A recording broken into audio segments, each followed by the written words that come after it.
안녕하십니까. 진세골 사랑의 집 이사장 주수일입니다. 요한복음 12장을 보면 마리아가 예수님 앞에서 옥합을 바치는 얘기가 나옵니다. 때는 예수님의 공생애가 다 끝나는 마지막 6월절의 엿새 전이고 장소는 베다니 마을이었습니다. 예수님께서 죽은 나사로를 살리신 후 그 동네 사람들은 예수님을 모시고 잔치를 하게 되었습니다. 그런데 마리아가 순전한 나드 향유 한 근을 가져다가 예수님의 발에 붓고 머리털로 씻었습니다. 그랬더니 가룟 유다가 왜 이렇게 낭비를 하느냐? 이것을 300데나리온에 내서 팔아서 가난한 자를 나눠주면 좋지 않겠느냐라고 말을 했습니다. 그런데 가룟 유다가 그렇게 얘기한 것도 사실은 일리가 좀 있는 얘기였습니다.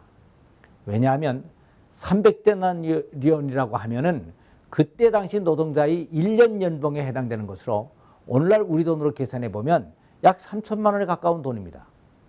그리고 예수님도 항상 가난한 사람들을 불쌍히 여기셨던 분이시고 검소한 분이셨기 때문에 그만한 향유를 자신의 몸에 붓는다면 당연히 나에게는 이렇게까지 할 필요가 없으니 이것을 팔아 가난한 사람들에게 나눠주라고 말씀하실 만 했습니다. 그런데 예수님은 그러시지 않고 그것을 가만히 받고 계셨던 것입니다. 그러니까 유다의 비난은 겉으로는 마리아를 향한 것이지만 사실은 예수님을 겨냥한 것이었습니다. 그런데 이러한 생각과 말은 바로 율법과 정의를 가지고 사랑을 판단하는 사탄의 사고방식에서 나온 것입니다.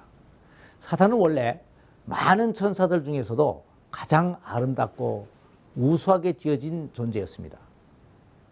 그래서 모든 것을 다 구비하고 있었는데 하나님보다 하나 모자란 것이 있었습니다. 그것은 바로 사랑이었습니다. 성경은 하나님의 숫자를 7이라고 표현하고 있습니다. 그래서 사탄의 숫자는 마이너스 7이 아닐까 하는 생각을 하게 됩니다. 그러나 성경은 사탄의 숫자를 7에서 하나 모자란 6이라고 표현하고 있습니다. 사탄은 정의와 율법에 대해서는 하나님과 다름없이 아주 잘 압니다. 그런데 사랑은 모르는 것입니다. 원래 정의와 율법은 사랑을 바로 세우기 위하여 그 밑받침 노릇을 하는 것입니다. 그래서 이것은 그 자체가 가치가 있는 것이 아니고 그것이 사랑을 세울 때 가치가 있는 것입니다.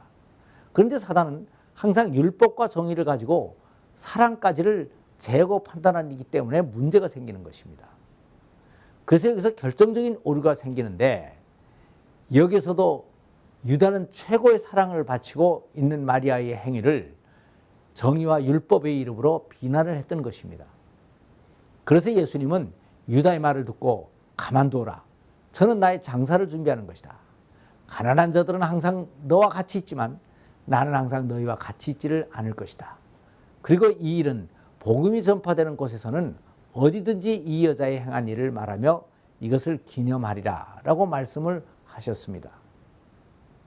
그런데 여기에서 복음이 전파되는 곳에서는 이 여자의 행한 일을 기념하리라 라고 하신 말씀은 아주 의미심장한 말씀입니다. 이 말씀을 이해하기 위해서는 우리들의 시각을 한번 사랑의 관점으로 모든 것을 바꿀 필요가 있습니다. 예수님은 온 우주의 창조자로서 주권자이시고 주인이시고 왕이십니다. 그러니까 그분은 세상에 있는 그 어떤 왕보다 더 대단한 대우를 받으셔야 할 분이십니다. 그런데 그분은 이 세상에 오셔서 너무나 푸대접만 받으셨습니다. 마국간에 태어나시고 제사장들과 바리새인들과 왕과 부자들로부터 박해와 무시를 당하신 것은 말할 것도 없고 제자들로부터까지도 다 배반을 당했습니다.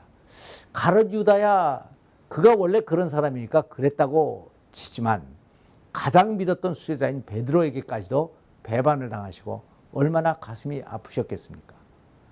그래서 이사야는 그분에 대하여 이렇게 말을 했습니다. 그는 멸시를 받아 사람들에게 실어버린 바 되었으며 간고를 많이 겪으며 얼굴을 가리우고 보지 않음을 당한 자 같아서 사람들에게 멸시를 당하였고 우리도 그를 귀히 여기지 아니하였도다. 그런데 우리들은 예수님은 원래가 은혜가 넘치는 분이시니까 그 정도는 쉽게 받아들이실 것이라고 생각을 하는데 이것은 큰 잘못입니다. 사실은 하느님도 인간이 찬양과 존경과 영광을 받고 싶어 하는 분이시고 인간을 너무 사랑하시기 때문에 인간이 다른 신을 섬길 때는 질투까지도 하시는 분이십니다. 게다가 지구에 오신 예수님은 육신을 입고 계셨기 때문에 더 인간적인 면을 가지고 계셨던 것입니다. 그래서 그분도 인간의 사랑을 받고 싶어 하신 것입니다. 옛날부터 우리나라에 이렇게 전해 내려오는 얘기가 있습니다. 어떤 가난한 집에서 생선을 사다가 구워 먹을 때 어머니가 아들에게 생선의 살을 많이 먹이려고 나는 생선의 머리와 꼬리가 더 좋단다 하시면서 항상 머리와 꼬리만을 먹고 아들에게는 가운데 토막을 항상 주었습니다. 그런데 그 아들이 장가를 갔습니다. 그래서 아들은 생선을 사다 먹을 때 아내에게 어머님은 머리와 꼬리를 좋아하시니까 어머니께는 그것을 드리고 가운데 토막은 우리가 먹읍시다 라고 얘기를 했다고 합니다. 이 얘기를 잘 분석해 보면 아들은 아주 정확하고 합리적인 아들이었습니다. 그래서 어머니가 옛날부터 쭉 그렇게 해왔고 또 그러니까 어머니가 정말 그것을 좋아하시는 줄 알았고 그래서 그렇게 했는데 그것이 내가 뭐를 잘못했느냐라고 말할 수가 있는 것입니다. 그런데 우리들은 이 이야기를 들으면서는 무언가 답답함을 느끼게 됩니다. 이 아들은 지금 어머님이 아들에게 어떤 대우를 받아야 하는 분인가 하는 기본적인 상식이 전혀 없었습니다. 그리고 어머님이 자기가 어릴 때 왜 그렇게 또 자기에게 고기를 많이 주었는가 하는 어머니의 사랑도 전혀 이해하지를 못하고 있었던 것입니다. 아들이 어릴 때는 이것을 몰라도 애교로 봐줄 수가 있습니다. 그러나 장성해서 장가를 간 다음에도 이것을 모른다면 큰 문제가 되는 것입니다. 그러니까 가롯 유다는 바로 이 어리석은 아들과 같은 말을 한 것입니다. 그런데 사실은 마리아도 이 가롯 유다에 비하여 그렇게 지혜가 있거나 똑똑한 사람은 아니었습니다. 그러나 예수님을 사랑하고 있었기 때문에 그렇게 지혜롭게 행동을 할 수가 있었던 것입니다. 그런데 예수님이 세상에 오셨을 때 마리아 한 사람이라도 예수님을 그렇게 잘 대우했다는 것은 우리 인간들의 입장에서 얼마나 다행한 일인지 모릅니다. 이것은 이렇게 생각을 해보면 바로 이해가 됩니다. 왕이 한 번은 변복을 하고 시골의 우리 집에 우연히 들렸다고 합시다. 그런데 우리 집 식구들은 그 누구도 그분이 왕이라고 생각하지를 못하고 다 푸대접을 했습니다. 그런데 순진하고 착한 막내가 무슨 이유에서였든지 그분을 좋아해서 개인적으로 잘 대접해 드렸습니다. 그런데 그 뒤에 그분이 왕이었다는 사실이 밝혀지자 다른 모든 식구들은 다 당황하게 되었습니다. 그러나 그 뒤에 막내가 그분을 잘 대접했다는 얘기를 듣고 모든 식구들이 얼마나 다행하게 생각을 했는지 모릅니다. 그래서 그분이 우리를 구원하신 메시아라는 복음이 전파된 모든 곳에서는 이 막내의 얘기가 자랑스럽게 전해져야 될 것이고 또 구원을 받은 우리 모두는 우리를 대신해서 예수님을 그렇게 잘 대접한 마리아에게 최고의 찬사를 보내야 되는 것입니다. 감사합니다.